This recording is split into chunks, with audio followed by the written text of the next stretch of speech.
पर जन्म हुआ एक महत्वाकांक्षी युवा का, राजा बिंबिसार। बिंबिसार, वह जिसने साम्राज्य की नींव रखी। जब बिंबिसार मात्र 15 वर्ष के थे, तब उन्होंने मगध की गद्दी संभाली। उम्र भले ही छोटी थी, लेकिन सोच बहुत बड़ी। उन्होंने महसूस किया कि अगर मगध को महान बनाना है, तो सिर्फ तलवार से नहीं, मित्रता और बुद्धि से भी आगे बढ़ना होगा।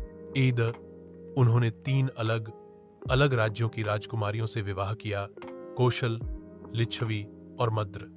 इससे मगध के चारों ओर शांति और गठबंधन का घेरा बन गया। राजगृह को राजधानी बनाया। बिंबिसार का पुत्र अजातशत्रु, जो पहले उनके उत्तराधिकारी थे, अब सत्ता की लालसा में अंधे हो चुके थे।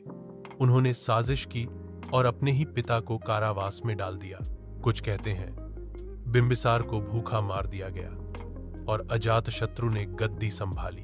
अजातशत्रु योद्धा भी, धर्मरक्षक भी। अजातशत्रु ने अपने शासनकाल में मगध को और भी शक्तिशाली बनाया, लेकिन उसका सबसे बड़ा शत्रु था लिच्छवी गणराज्य। उसने युद्ध छेड़ा, रणनीति बनाई, एक विशाल युद्ध हाथी का निर्माण करवाया, जिसका नाम था महाशिलागृह, जो दुश्मन की दीवारों को तोड़ देता।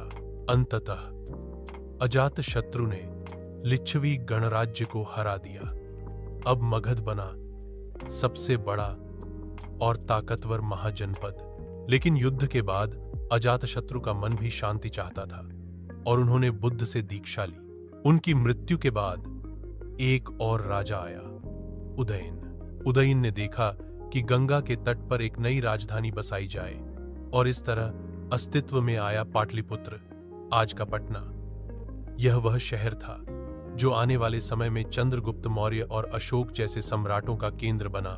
पर जैसे जैसे समय बीतता गया, हर्यंक वंश की पकड़ कमजोर होती गई।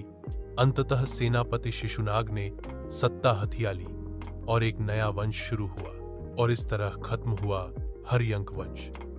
हर्यंक वंश ने इतिहास की वो इमारत खड़ी की, जिस पर आगे चलकर मौर्य साम्राज्य जैसे महान साम्राज्य